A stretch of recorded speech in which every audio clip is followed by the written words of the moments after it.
अस्सलामुअलैकुम, welcome to my YouTube channel mister physics 54। My dear students, आज हम करेंगे 10th क्लास न्यू बुक 2026 के अकॉर्डिंगली थर्मल फिजिक्स। जिस चैप्टर का नेम है उसके numericals, class 10 chapter B 10, numerical number 10.4, 5, 6 और 7 को आज हम देखेंगे।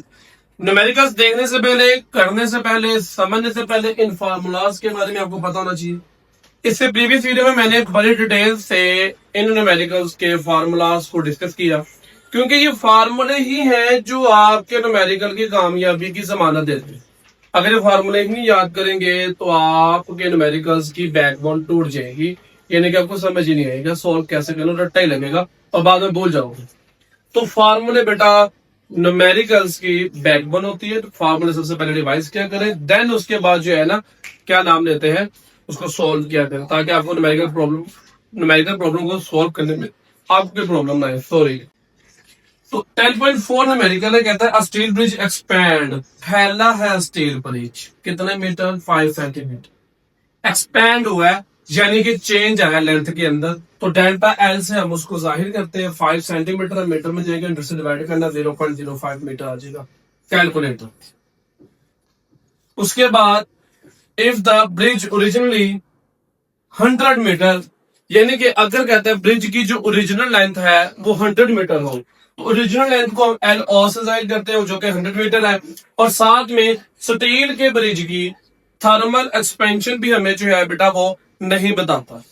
कोएफिशिएंट ऑफ लीनियर एक्सपेंशन हमें इसका नहीं बताया। अब आपने क्या करना है, 10.4 के न्यूमेरिकल पे जहाँ पे स्टील लिखा हुआ है उस स्टील को अंडरलाइन करके वहां पे ये वैल्यू लिख ले, कांस्टेंट है। ये पेन नंबर आपको 2 या 3 में मिल जाएगी, बॉक्स बना होगा जहाँ पे लीनियर थर्मल एक्सपेंशन टॉपिक पर है, तो वहां पे स्टील के लीनियर एक्सपेंशन दिया हुआ है, आपने याद रखना ये कांस्टेंट है, इसको बोलने एमसीक्यू भी आ सकता है। और कहता हूँ what is the temperature change, आपने इसका चेंज इन टेम्परेचर निकालना है। फार्मूला यही लगेगा जो आपके पास गिवन डाटा है। क्या गिवन डाटा है, delta L, L not, alpha, delta T. अब इसमें से आपको डेल्टा टी चाहिए, तो बेटा ये दोनों चीजें मल्टीप्लाई हो रही है, इस तरफ आगे क्या आ जाएंगी, बोलो, इस तरफ आगे क्या आ जाएंगी, डिवाइड। एल नॉट और कौन आएगा, अल्फा आएगा, और यहाँ पे क्या बच गया, डेल्टा टी। डेल्टा एल कितना है, 0.05, एल नॉट कितना है, 100, 1.2 मल्टीप्लाई 10 की power -5 is equal to delta T. मैं यहाँ पे थोड़ा सा कर देता हूँ, नीचे भी नजर नहीं आता बाद में। डेल्टा टी आप फाइंड कर रहे हैं, 0.05 एज इट इज रहेगा। 100 को जब 1.2 मल्टीप्लाई -5 से मल्टीप्लाई करेंगे तो आंसर आएगा 1.2 मल्टीप्लाई 10 की पावर -3।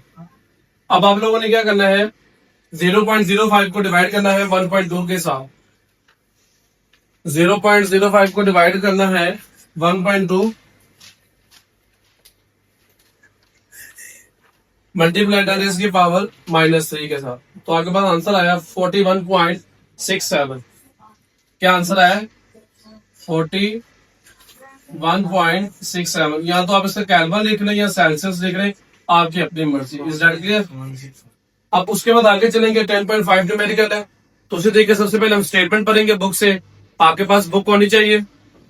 10.5 में कहता है how much heat is required, और हीट को हम मेरा बेटा क्या उसे जाहिर करते हैं, raise the temperature of 2 kilogram. Kilogram किसका यूनिट होता है, मैस का। किसका यूनिट होता है, मैस का। तो मैस कितना दिया हुआ है, 2 किलोग्राम, लास्ट पे लिखा मैंने। उसके बाद कहता है from 20 degree C to 100 degree C, 2 temperature दिए हैं। पहले टेम्परेचर को T1 से जाहिर किया, दूसरे टेम्परेचर को T2 से जाहिर किया, और आपने इन दोनों के दरमियान फर्क निकालना है। फर्क कैसे निकालते हैं, बड़े टेम्परेचर को छोटे टेम्परेचर से माइनस करके, 100 को माइनस किया 20 के साथ। Given specific heat capacity of iron, ये आयरन की स्पेसिफिक हीट एमसीक्यू में आपसे पूछी जा सकती है। Specific heat capacity of iron 450 joule पर किलोग्राम पर केल्विन आपके पास मौजूद है। यहाँ पे सी से इसको जाहिर करते हैं, ये कैपिटल सी नहीं है, ये स्मॉल सी है, याद रखिएगा, ठीक है। अब आपने हीट एनर्जी निकालनी है, आपके पास स्पेसिफिक हीट कैपेसिटी गिवन है, तो आप मेरा बेटा ये वाला फार्मूला जो है दर्ज करके पुट करके यहाँ पे आप क्या निकालेंगे, हीट एनर्जी। या आप इसको ऐसा सिंप्लीफाई भी, ऐसे डायरेक्ट भी पुट कर सकते हो, MC डेल्टा टी। ये कैसे मैंने किया मेरा बेटा, ये देखो, ये दोनों चीजें यहाँ पे क्या हो रही है, डिवाइड हो रही है, इस तरफ आगे की हो रही है सी के साथ मल्टीप्लाई, तो मैंने डायरेक्ट उसको लिख लिया। क्यों, हमने फाइंड करना है। एम हमारे पास कितना है, 2, सी हमारे पास कितना है, 450, डेल्टा टी हमारे पास कितना है, 80। अब हम क्या करेंगे, इन तीनों को मल्टीप्लाई, क्या करेंगे multiply, 2 multiply by 450 multiply by 80, तो कितना आया 72,000, कितना आया 72,000 जाओ। बट ये 3 जीरो आपके किलो के होते हैं, तो ये बन जाएगा किलो जाओ, क्या बन जाएगा किलो जाओ। ये आपके पास हीट आ गई। नेक्स्ट न्यूमेरिकल की स्टेटमेंट पढ़ेंगे, आपके पास बुक भी होनी चाहिए, मेरे पास भी बुक है, दोनों मिलके पढ़ते हैं। कहता है हाउ मच हीट, यहाँ पे हीट फाइंड करनी, तो मैंने क्यों लिख दिया, किधर गया ये हीट मैंने फाइंड करनी। मैथ 500 ग्राम, बेटा मैथ में ग्राम नहीं होता किलोग्राम होता है, तो किलोग्राम में जाने के लिए 1000 से डिवाइड करेंगे तो आंसर आएगा 0.5 किलोग्राम। उसके बाद हमें क्या गिवन है, latent heat of fusion of ice. Latent heat of fusion को हम जाहिर करते हैं LF से, और ये आइस की फ्यूजन दी हुई है। मेरे बेटा आपने ये याद भी रखनी है, ये कांस्टेंट भी ना भी दे आपको पता होना चाहिए, ये एमसीक्यूज में भी आ सकती है और आनी भी है। Is that clear? तो आप लोगों ने इसकी जो latent heat of fusion of ice at 0 degree C, क्योंकि जब आप ये टॉपिक पढ़ेंगे ना latent heat of fusion, latent heat of vaporization, वहां पर टेम्परेचर को कांस्टेंट रखना है। तो हमारा किसका रोल कोई नहीं है टेम्परेचर का न्यूमेरिकल में, इस सोल्यूशन में इसकी सोल्यूशन निकालने के लिए हमारा टेम्परेचर हमने यूज नहीं करना, वो कांस्टेंट है। लेटेंट्स में टेम्परेचर हमेशा क्या रहता है, कांस्टेंट रहता है। अब मेरा बेटा आपने LF फाइंड करना है, LF का फॉर्मूला ये लिखा हुआ है, यहां पुट करें, LF इज इक्वल टू क्या हो over M। LF as it is, heat कितनी है फाइंड करनी है, LF कितना है वो पुट करें आप 3.36 मल्टीप्लाई 10 की पावर 5, क्या वो आपने फाइंड करना है। M आपके पास कितना है 0.5, 0.5 पे तो आगे मल्टीप्लाई करें तो आपके पास क्या आ जाएगी, हीट एनर्जी आ जाएगी। तो अब हम क्या करेंगे, 0.5 को इससे मल्टीप्लाई करेंगे 3.36 के साथ, 3.36 मल्टीप्लाई 10 की पावर 5, 3.36 मल्टीप्लाई 10 की पावर 5 और मल्टीप्लाई बाय 0.5, ये उधर आके इधर आके मल्टीप्लाई उधर डिवाइड है। अब हम इन दोनों को क्या करेंगे मल्टीप्लाई, 3.36 10 की पावर 5 मल्टीप्लाई बाय 0.5, आंसर क्या है 16,8000। तो 3 जीरो किसके चले जाएंगे किलो के, तो क्या बात जाएगा 168 किलो। और हीट का यूनिट क्या होता है जाओ, क्योंकि हमने 9th क्लास में बोला था एनर्जी कोई भी हो हम उसका यूनिट क्या रखते हैं जाओ। आज की वीडियो का लास्ट न्यूमेरिकल और इस चैप्टर का भी लास्ट न्यूमेरिकल, पहले बनेंगे स्टेटमेंट फिर करेंगे सोल्व। तो स्टेटमेंट में कहता है कैलकुलेट हीट, फिर कहता है हीट फाइंड करें, लेकिन कौन सी, क्या ही फाइंड करना है, क्या फाइंड करना है क्या, यहाँ पे LV नहीं फाइंड करना आपको, क्या फाइंड करना, ठीक है। उसके बाद कहता है वेपोराइज 1 किलोग्राम मैस दिया हुआ है 1 किलोग्राम, और वाटर की वेपोराइजेशन दी हुई है 100 डिग्री सी पे। 100 डिग्री सी पे पानी जब बॉयल होना स्टार्ट हो जाता है उस वक्त जो लेटेंट हीट ऑफ वेपोराइजेशन पानी की होगी वो ये कांस्टेंट है, याद रखनी है, एमसीक्यू आ सकते हैं। Is that clear?